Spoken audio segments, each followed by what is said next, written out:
In those days, radio was a power and a light in the land. People in their homes at night gathered by the radio and heard the crackling, stilted reports of a world they had only read about, and now imagined more intensely.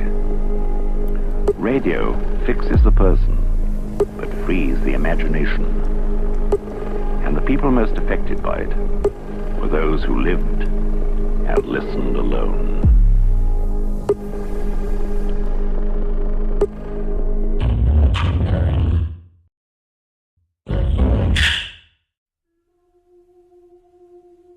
Somewhere in Birmingham, England, there is a haunting.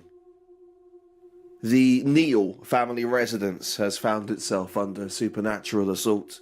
According to the report, Mrs. Neal contacted her local priest, Father Abernathy. Abernathy followed procedure, scheduling a visit to the house. 8 minutes after entering the residence, Abernathy reappeared, buck nude, according to the report, and screaming incomprehensibly. Abernathy renounced the church later that night, immediately forming a heavy metal band with some local students. Abernathy has now reportedly changed his name to Oink. Though now a de facto disciple of Satan, he is reportedly pretty good on the drums. The church has lost not only a great priest, but worse, a grade 3 percussionist. 2 days later, I am brass rubbing in a crypt in Salzburg when a text comes through from the Vatican. How soon can you be in Birmingham, UK? Ghost emoji, ghost emoji. I cancel my lectures and take the red eye to England. Rain falls upon this country in endless, ugly swords. My taxi driver mumbles asthmatic parables in what sounds like a made-up accent. Birmingham, England, you harbour a sickness. Satan is hacking the server banks of your souls, and only I have the tools to prosecute. I, Father David Stewart, highest-ranking exorcist in Northern Europe, voted Best Dressed Exorcist 2007 and 2010, editor of the 2015 Boswell Spirit Guide and author of several prominent papers on ectoherbology, not to mention the erotic novella series Demon Seed, published under a pseudonym. I check my suitcase, Bible, handcuffs, night vision glasses, flare gun blessed by His Holiness, nun's teeth, noise reduction headphones, small bottle of Pt1 blessed by His Holiness, backup Bible, a pouch of special Exorcist coffee that no one can have but me. The taxi hisses through the suburbs, endless grayscale terraces. I turn up my collar, call it a little treat for my silhouette.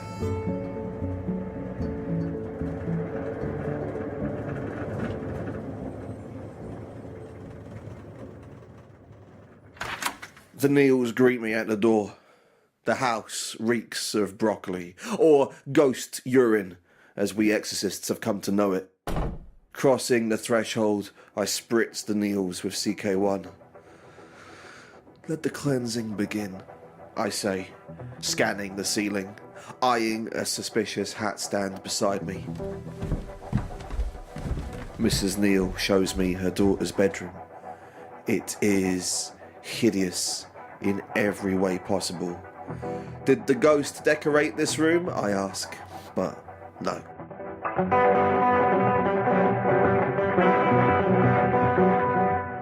Look, says the mum, look. It liquefied her Barbies.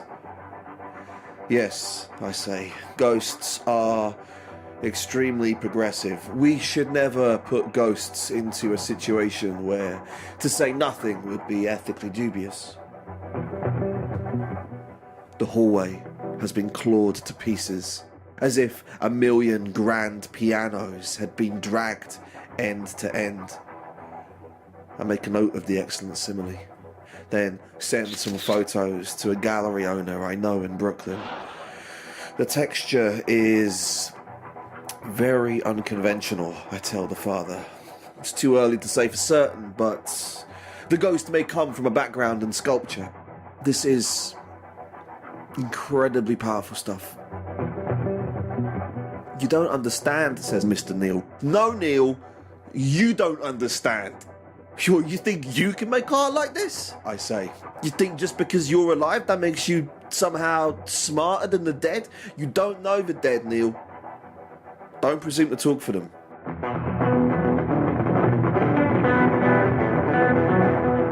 My dining table, interrupts the mother. It flew right across the room. Oh, wake up, Neil, I say. Don't you see? The only reason it moved your furniture is because it knew the perfect way to free up your lounge. I light a new cigarette from the end of my last one. Ghosts, I exhale, typically have terrible spatial awareness, hence the whole walking through walls business. But this one just feng shui'd your lounge, Neil. It took all your plastic Argos bullshit and it built you a temple of productivity and balance. Go and look again. Go look again. Go on.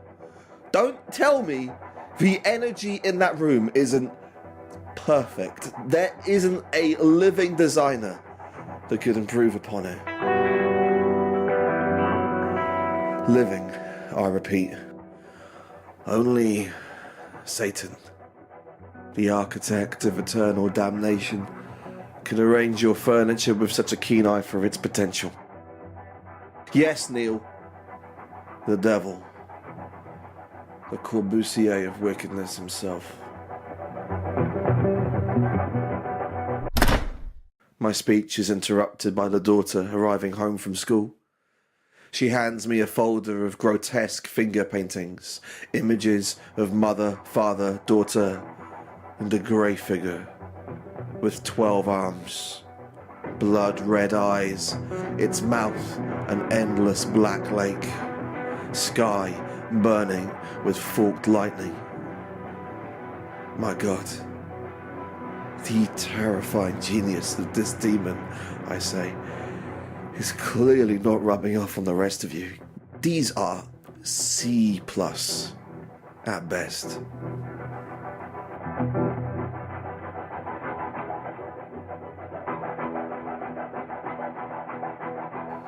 The evening unfolds like a school bus slowly exhumed from a swamp.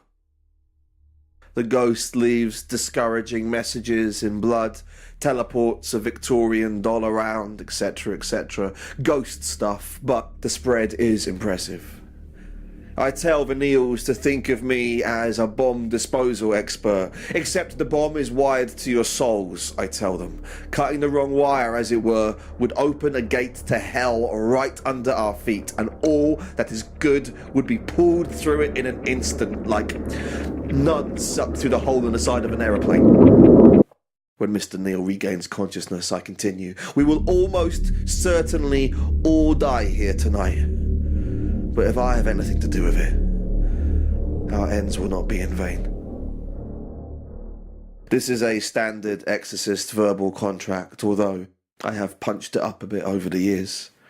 I charge Mrs. Neil with the job of collecting Mr. Neil's tears and exit to lay the rest of the preliminaries. I unbox the Neil's edition of Connect 4, set up a game, burn some larkspur, mumble a small prayer, then place the device on the second to top step of the basement stairs. Next, I go room to room, writing little art reviews on postcards and burning them. I review the bleeding clock in the hallway, the text art burnt into the Neil's bedroom wall, the gravity-defying towers of kitchen furniture. I give each artwork 3 stars out of 5, although the reviews themselves read more like 4 stars. Trust me, I know what I am doing.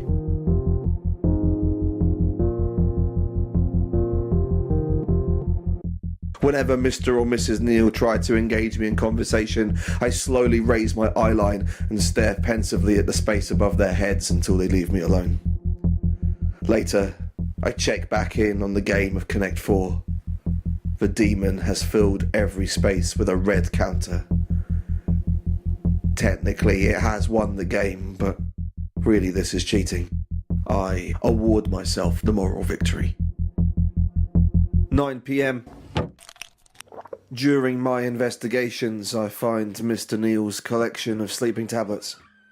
I take a handful, then retire to the master bedroom whilst the Neals watch something god-awful on the television downstairs. I dream of an eyeball on fire, floating over a black forest. On the horizon, a hand the size of a cathedral, fingers breaking the cloud cover. I watch from the tree canopy, the branches slick and black. On the wind, a voice chanting in an ancient language, a language known only to AAA Vatican staffers like myself. Being three-dimensional, the language cannot be rendered on the page. Needless to say, it has nothing nice to say about anyone.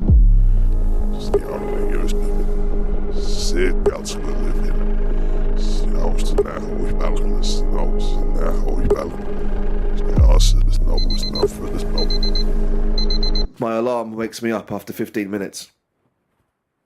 I move to another room and repeat the process, collating all my dreams into my special Exorcist dream diary. Highlights include a theatre littered with corpses, levitating monkey skeleton, talking dogs following me around, calling me a virgin, etc. Moon with a penis, blood volcano, goat waterfall, various box set spoilers, but nothing that I didn't already see coming. In one dream, the ghost appears in front of me, wearing my clothes and my face. It lights one of my cigarettes. Walter Benjamin said that the ghosts of each failed revolution are reincarnated into the next. Not literal ghosts, I say. Not literal ghosts, says the ghost. That's you, that's what you sound like. I wake up on the guest toilet, drenched in sweat.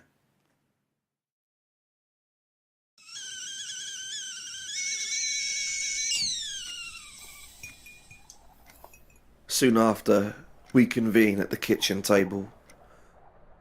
Mrs. Neal shakily lowers cup to saucer. "Father," she says dryly, "have you ever encountered a spirit like this before?" I narrow my eyes and suck my cigarette. Wind whistles through the masonry at exactly the same time, so my cigarette sounds a bit like a tin whistle. They wait for me to speak. The ghost is incredibly raw, incredibly, fiercely original. I would very much like to enter this ghost into a competition run internationally by the Exorcist Guild, where we compete annually to discover who has found the scariest ghost. "Oh," says Mrs. Neal. "But such a competition does not exist." I continue, flicking my ash into Mrs. Neal's teacup. A pity, really. I notice how haggard the Neals are looking. This demon has really done a number on them. "Yes," I say, unclipping my briefcase. "With a ghost of this size and intelligence, chances of banishing it are incredibly slim, almost impossible. Nevertheless, I have made my diagnosis. I believe this ghost should be sent to a museum." "Oh," says Mrs. Neal. "A museum in hell!" I say quickly, slamming a crucifix on the table.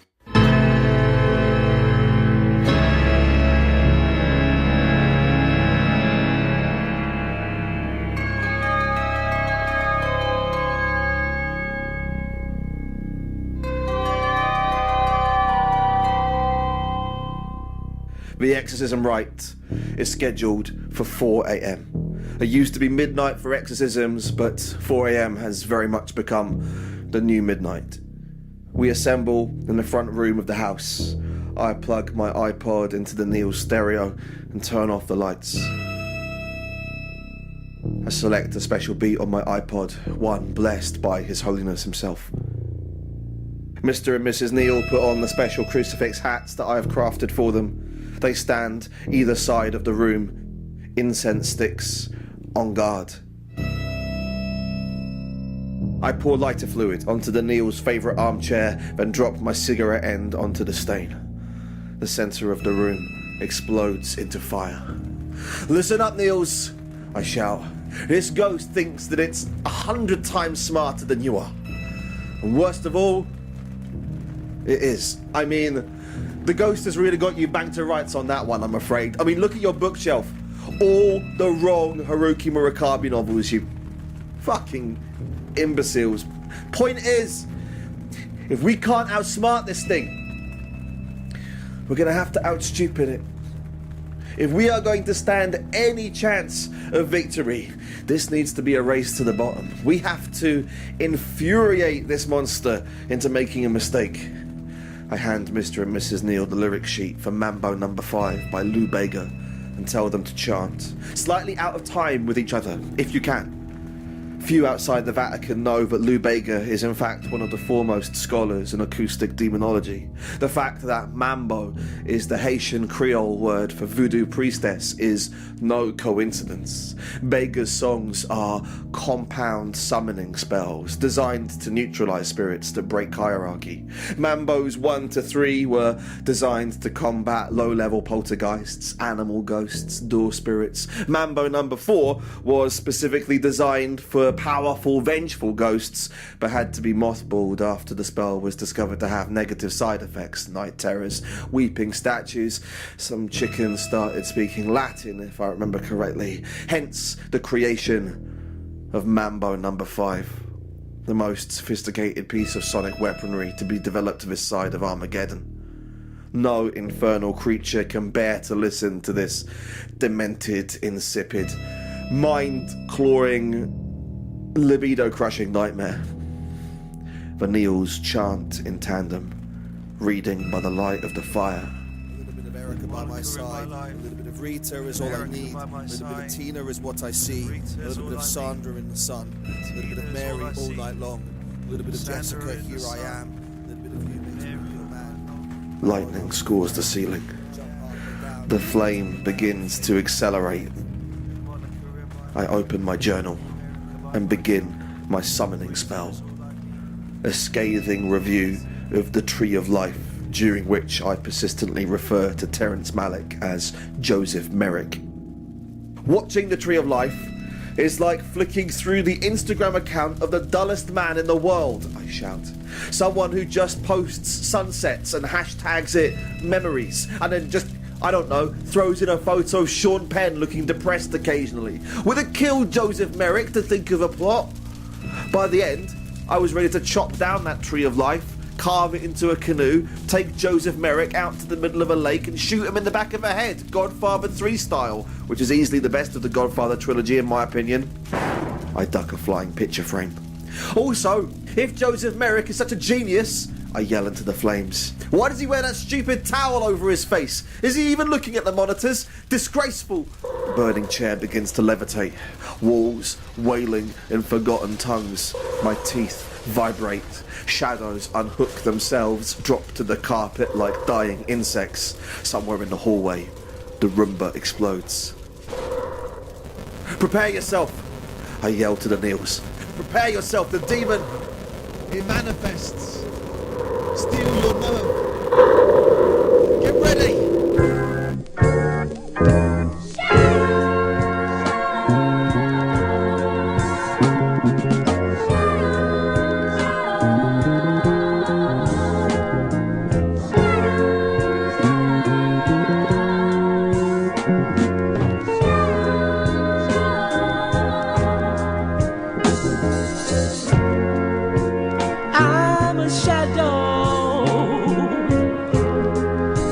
Traveling in the dark.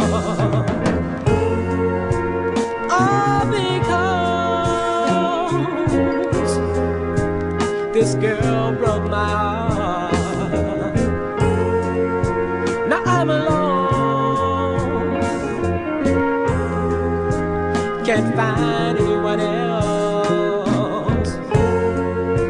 Who can you blame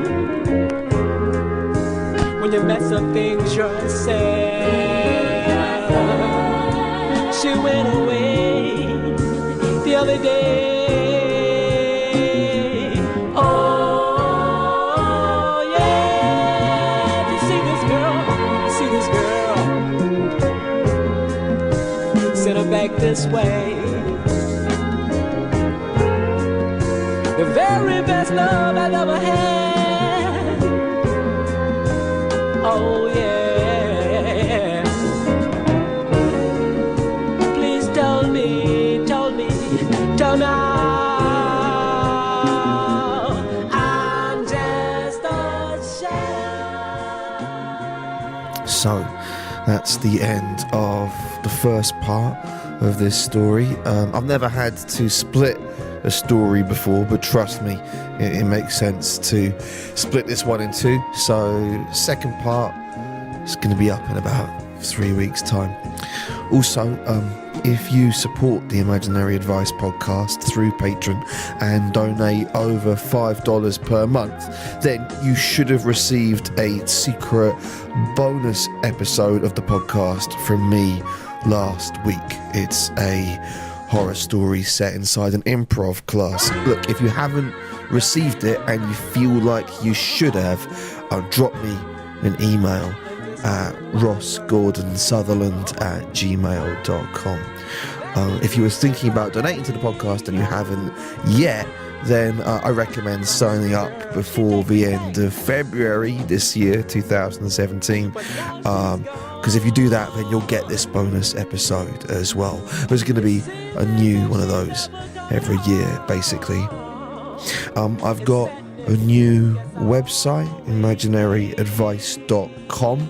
It's got lots of films I've made on it, and you can buy books of mine and find out more about the podcast.